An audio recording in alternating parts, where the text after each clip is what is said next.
Hello friends, मेरा नाम doctor आशीष अग्रवाल है। हम बुखार जब बच्चों को आती है तो बहुत सारे मिस्टेक्स करते हैं, उसके बारे में इस वीडियो में चर्चा करेंगे हम। अगर ट्रीटमेंट के पहले मतलब डॉक्टर के जाने के पहले हम क्या क्या मिस्टेक करते हैं। सबसे ज्यादा तो पहला मिस्टेक होता है कि बहुत लेट डॉक्टर के पास जाते हैं। अगर हम लेट जाते हैं तो उससे बच्चों को काफी नुकसान होता है। जैसे अगर आपका बच्चा पहले दिन डॉक्टर के पास जाता है तो उसका खर्चा 100 रुपये आएगा। मैं एग्जाम्पल दे रहा हूँ। और उसको एडमिशन के चांसेस लेस देन 1% होते हैं। अगर आप तीसरे दिन जाते हैं तो खर्चा 4 से 5 गुना बढ़ जाता है। मतलब 400 से 500 आएगा। और एडमिशन के चांसेस 30 to 40% हो जाते हैं। और अगर आप 5वें दिन डॉक्टर के पास जाते हैं बुखार आने के बाद, तो आपका खर्चा 1,000 से 10,000 हो जाएगा। मतलब 10 से 100 गुना बढ़ जाएगा। और एडमिशन के चांसेस ऑलमोस्ट 90% से ज्यादा हो जाते हैं। इससे बच्चे का नुकसान होता है। इसलिए मैं यहाँ सभी पेरेंट्स से कहूंगा कि आप जितना जल्दी बुखार आने के बाद डॉक्टर के पास जाते उतना ही फायदा है। बस इतना कहूंगा कि रात को बुखार है तो आप इमीडिएटली रात को मत जाइए। सवेरे होने के बाद डॉक्टर के पास चले जाइए। इसके अलावा बहुत सारे पेरेंट्स पुराने मेडिसिन या मेडिकल शॉप से मेडिसिन लाके बच्चे को देते, ये गलत है। इससे क्या नुकसान होगा कि बच्चे की ट्रीटमेंट बराबर नहीं होगी और एंटीबायोटिक रेजिस्टेंस जरूर होगा। बहुत सारे पेरेंट्स को लगता है कि पिछली बार सर्दी खांसी बुखार थी, डॉक्टर साहब ने वो दवा दी, हम वापस से वही देंगे। नहीं, हो सकता काम भी कर जाए, हो सकता नहीं भी कर जाए। जैसे अगर उसी प्रकार की सर्दी खांसी बुखार है तो काम भी कर सकते हैं, लेकिन बहुत प्रकार की सर्दी खांसी बुखार होती है तो वो डेफिनेटली काम नहीं करने वाली है। इसके अलावा बच्चे का हम टेम्परेचर नहीं गिनते। मतलब अगर बुखार आता है तो टेम्परेचर गिनना चाहिए। जैसे 99 के नीचे है और अगर बच्चा गर्म लग रहा है तो मैं पेरेंट्स से कहूंगा कि आप दवा मत दीजिए, बच्चे को वैसे ही रहने दीजिए। अगर 99 के ऊपर तो डेफिनेटली आपको दवा देना चाहिए। इसके अलावा फायदा क्या होता है कि आप डॉक्टर के पास जाते हैं तो आप डॉक्टर को बोल सकते हैं कि सवेरे 8 बजे 102 था, शाम को 4 बजे इतना टेम्परेचर था। इससे डॉक्टर को काफी आइडिया आ जाती है कि टेम्परेचर कैसा चल रहा है और उसको ट्रीटमेंट देने में काफी फायदा होता है।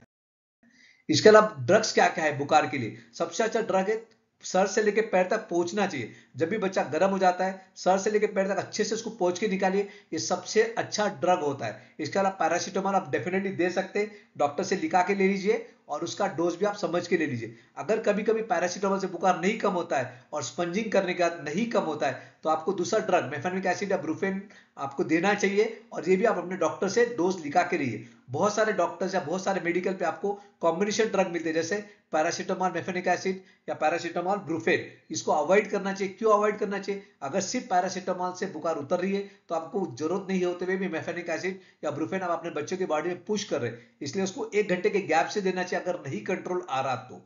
इसके अलावा मैं जैसे ऑलरेडी कहा कि 99 के नीचे रहा तो डेफिनेटली आपको बच्चों को मेडिसिन नहीं देना चाहिए। फॉलोअप में क्या क्या हम गलती करते हैं, डॉक्टर को दिखाने आने का डॉक्टर कहता है 2 दिन बाद आओ या 3 दिन बाद आओ, आप डेफिनेटली 2 या 3 दिन बाद जाना चाहिए। बहुत सारे पेरेंट्स क्या करते हैं, नहीं जाते। इससे बच्चे का नुकसान हो सकता है। इसके अलावा अगर डॉक्टर ने कहा 2 दिन बाद आओ और बीच में अगर लगता है कि बच्चे की एक्टिविटी कम होते जा रही है, बच्चा इरिटेबल हो रहा है, बच्चा की खाना कम हो जा रहा है, पेशाब कम हो जा रहा है या कोई नए सिम्टम्स आ रहे हैं, तो इमीडिएटली आपको डॉक्टर से वापस से कंसल्ट करना चाहिए। बच्चों को क्या खिलाना चाहिए? बच्चे की रिक्वायरमेंट खाने की 1.5 गुना हो जाती है जब बीमार होता है। और मैक्सिमम बच्चे आधा खाते हैं, उससे भी कम खाते हैं। इससे बच्चा डिहाइड्रेशन हो जाता है और आगे चल के सलाइन के चांसेस डेफिनेटली ज्यादा हो जाते हैं। तो हमें क्या क्या खिलाना चाहिए? सबसे अच्छा खाना होता है सॉफ्ट वेजिटेरियन फूड। दाल चावल खिलाइए, मूंग की दाल की खिचड़ी खिलाइए, उपमा खिलाइए, इडली खिलाइए, अलग अलग प्रकार के फ्रूट्स खिलाइए। इसका नारियल का पानी या इलेक्ट्रोल का जूस या नींबू शरबत पिला सकते हैं। तो कैसा खिलाना चाहिए? हम जैसे जनरली बच्चों को 3 या 4 बार खिलाते नहीं। जब उसको बुखार नहीं है तब उसको 1-1 घंटे से 1.5-1.5 घंटे से आधे घंटे थोड़ा थोड़ा खिलाइए। इससे क्या होता है, उसका हाइड्रेशन मेंटेन होता है और बच्चों को सलाइन की जरूरत नहीं होती। इसके अलावा पानी ज्यादा से ज्यादा पिलाने की कोशिश कीजिए। उसमें इलेक्ट्रॉल का पानी या नारियल का पानी या नींबू शरबत भी बहुत अच्छे से काम करता है। अगर हम बच्चों को बीमारी के टाइम पे इस तरह से खिलाते हैं और उसका हाइड्रेशन मेंटेन करते हैं तो सलाइन लगने के चांसेस काफी कम हो जाते हैं। बच्चे को स्कूल भेजना चाहिए नहीं भेजना चाहिए बुखार के टाइम पे? डेफिनेटली नहीं भेजना चाहिए जब तक बच्चे की बुखार एटलीस्ट मिनिमम 48 घंटे कम नहीं हो जाती। क्यों नहीं भेजना चाहिए? उसके 2 कारण है। अगर आप बीमार बच्चे को स्कूल भेजते तो वो थक जाएगा और उसकी बीमारी काफी तेजी से बढ़ेगी।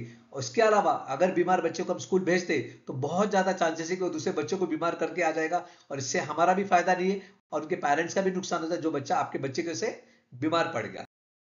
और बहुत सारे मिथ्स है हमारे इंडिया में बुखार के बारे में। जैसे दांत आ रहे तो बुखार आती है, डेफिनेटली गलत है। सर गर्म हो गया तो बच्चे के दिमाग में बुखार गया, ये भी गर्म है। जब तक पसीना नहीं आएगा जब तक बुखार नहीं उतरती, ये भी गलत है। बहुत सारे लोगों को लगता है कि दही खाने से, खट्टा खाने से सर्दी खांसी बुखार होती है। डेफिनेटली गलत है।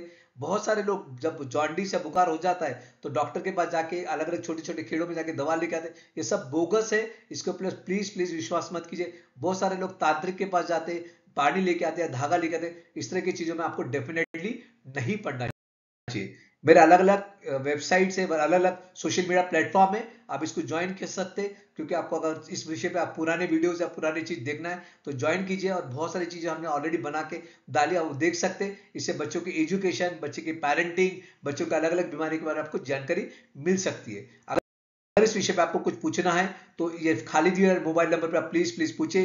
वीडियो को लाइक कीजिए, चैनल को सब्सक्राइब कीजिए। Thank you so much.